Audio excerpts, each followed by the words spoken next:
విషయం ఏంటంటే రుణమాఫీ జరిగిందా, రైతు బంధు పడిందా, ఫ్రీ బస్ వస్తుందా, మహాలక్ష్మి పథకంలో 2500 వస్తున్నాయా? సో ఇవన్నీ కూడా ఫ్రీ కరెంటు, ఫ్రీ బస్సు, రైతు బంధువు, రుణమాఫీ ఇవన్నీ పథకాలు అయితే ఉన్నాయి. అది మీ అందరికి తెలిసిందే.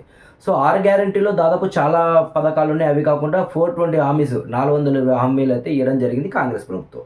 అయితే రీసెంట్గా ఒక మినిస్టర్ ఒక మీటింగ్కి వెళ్ళడంతో అక్కడ జనాలను అడగడం జరిగింది. ఏమని? మీకు రుణమాఫీ అయిందా? సైలెంట్. రైతు బంధు పడిందా?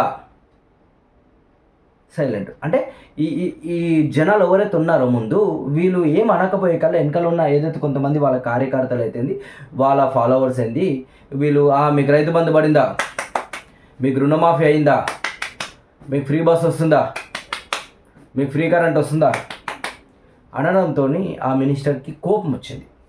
వాస్తవమే కదా, ఎందుకంటే ఈ భజన బ్యాచ్ కాదు. సో నాయకుడు ఎప్పుడైనా మోసపోయేది ఈ భజన బ్యాచ్ వల్లనే. సో ఆయన కరెక్టే, ఆయన స్పందన కరెక్టే ఉంది. అంటే మీకు ఫుల్ ప్లేస్గా రుణమాఫీ అయిందా అంటే వాస్తవానికి ఆ ఊరిలో మరి ఫుల్ ప్లేస్గా కాలేనట్టుంది, వాళ్ళ ఊరు కూడా చప్పట్లు కొట్టట్లేదు. పోనీ రుణమాఫీ అయిందా అంటే అందరికి కూడా కాలేనట్టుంది, వాళ్ళు కూడా చప్పట్లు కొట్టలేదు. వీళ్ళు కొట్టకపోగా వెనకాల ఉన్న ఈ భజన బ్యాచ్ ఎవరైతే కొట్టారో కొట్టకల్లా వాళ్ళ మీద సీరియస్ కావడం జరిగింది మన వివేక్ గారు, మినిస్టర్ వివేక్ గారు. మీరెందుకు కొడుతున్నారు?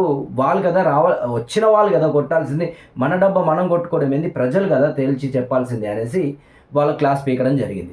అయినా సరే ముంగటున్న ప్రజలు అన్న తర్వాత ఏదో ఇట్లా కొంతమంది కొట్టడం, కొంతమంది కొట్టకపోవడం జరిగింది. అంటే ఫుల్ ప్లేస్గా ఇప్పుడు ఎవరైతే కొట్టలేదంటే వాళ్ళకి రాలేనట్టే ఆల్మోస్ట్.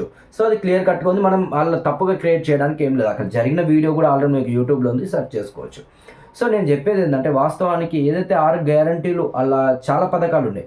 సో అవన్నీ కూడా జనాలకు 100% రాలేదు. ఇంకోటి కొంతమంది నేను మొన్న ఒక స్టోరీ చేయడం జరిగింది, బస్ స్టోరీ, అంటే నా దాంట్లో పెట్టలేదు.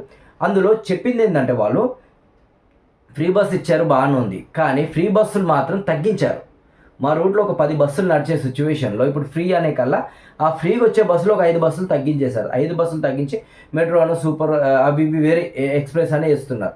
ఆ కొన్నిట్లలో ఫ్రీ బస్సు అంటే ఫ్రీ మన ఏది ఆధార్ కార్డ్ పనిచేయట్లేదు. దానివల్ల ఏమవుతుంది, వచ్చే 5 బస్సులలోనూ ఉన్న జనాలందరూ దాంట్లో ఎక్కే కల్లా మాకు చాలా ఇబ్బందిగా ఉంది, చాలా ఇబ్బందికరమైన పరిస్థితి ఉంది అని చెప్పడం జరిగింది. మొన్ననే రీసెంట్గా గవర్నమెంట్ కూడా 2 కోట్ల మంది, ఆల్మోస్ట్ 200 కోట్లు 200 కోట్లు టికెట్లు, 0 టికెట్లు అయితే ఇవ్వడం జరిగింది. అంటే 200 కోట్ల మహిళలు ఈ 1.5 ఇయర్లో ప్రయాణం చేయడం జరిగింది ఫ్రీ బస్లో.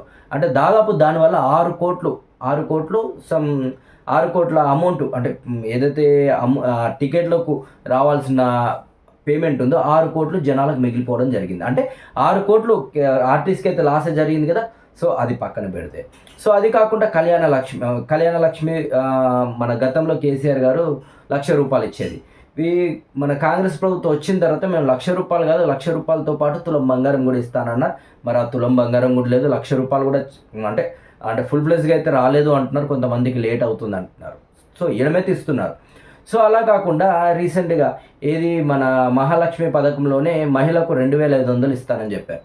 సో అవైతే రాలేదు, కానీ బయట మాత్రం న్యూస్ స్ప్రెడ్ అవుతుంది. ఇలా తప్పుగా మీకు ఏదైతే మన దీని ఏమంటారు పోస్ట్ ఆఫీస్ అకౌంట్ ఉంటేనే మీకు 2,500 వస్తుందని తప్పుడు సమాచారంతో జనాలందరూ పోస్ట్ ఆఫీస్ దగ్గర క్యూ కట్టడం జరుగుతుంది.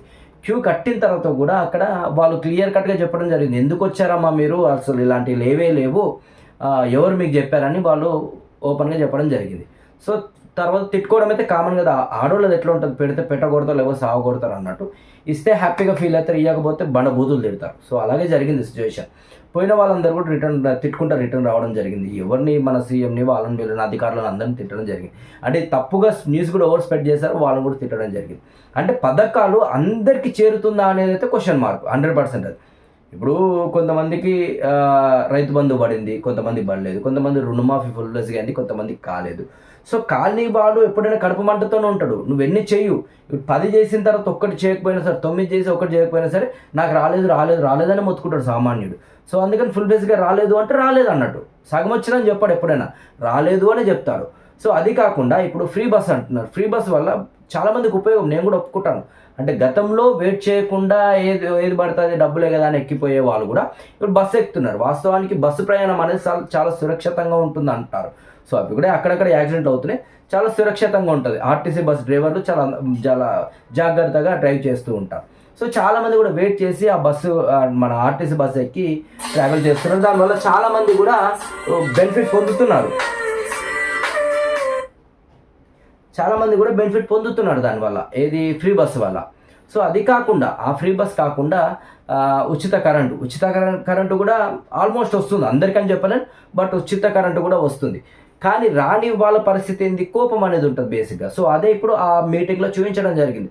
అంటే అడుగుతే కూడా చప్పట్లు కొట్టలేని పరిస్థితిలో ఆ జనాలు ఉన్నారు. అంటే వాళ్ళకి ఏంటి అంటే సగం వచ్చింది సగం రాలేదు కాబట్టి అసంతృప్తి, వచ్చిన దానికి హ్యాపీగా ఫీల్ కాదు, సగం రాలేదు కాబట్టి అసంతృప్తి ఉంటారు.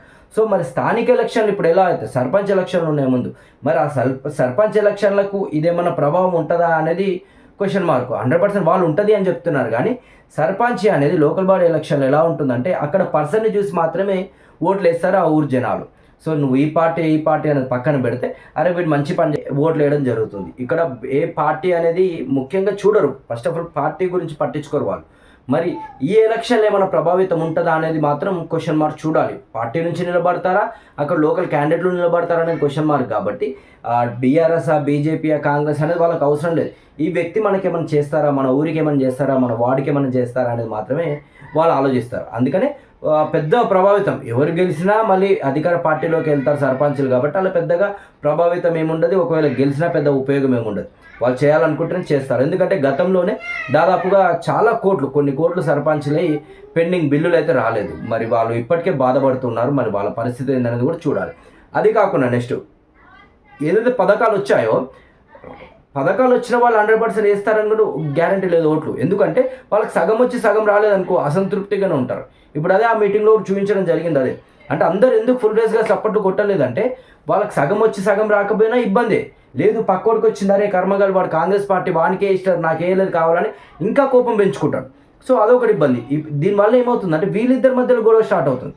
స్థానికంగా వీళ్ళున్నా అమ్మ వాడు కాంగ్రెస్ వాళ్ళతో తిరిగింది, అందుకని కర్మకాలి అనుకోకుండా వాడికి పడ్డా, వీడికి పడలేదనుకో, వీడు ఏ పార్టీ అయినా సరే వీడికి పడలేదనుకో, వాడు కాంగ్రెస్ పార్టీలో అప్పుడు తిరిగింది కదా అందుకని వానికి వేయించాడు, నేను పార్టీలో లేను కాబట్టి నాకు వేయించలేదు, లేదంటే నేను బీఆర్ఎస్లో ఉన్నా నాకు వేయలేదు, బీజేపీలో ఉన్నా నాకు వేయలేదు అని వీళ్ళు స్థానికంగా గొడవ స్టార్ట్ అవుతుంది. సో మొత్తానికి మీటింగ్లో జరిగింది అయితే మీకు క్లియర్ కట్గా చెప్పాను, ఆల్రెడీ వీడియో ఉంది, నేను తప్పేం చెప్పలేదు. సో అసంతృప్తిగా ఉన్నారు జనాలు కూడా, చాలా మటుకు కూడా కొద్దిగా అసంతృప్తిగా ఉన్నారు. మరి ఇది స్థానిక ఎలక్షన్లు ఏమన్నా ఎఫెక్ట్ ఉంటుందా లేదా అనేది కూడా చూడాలి.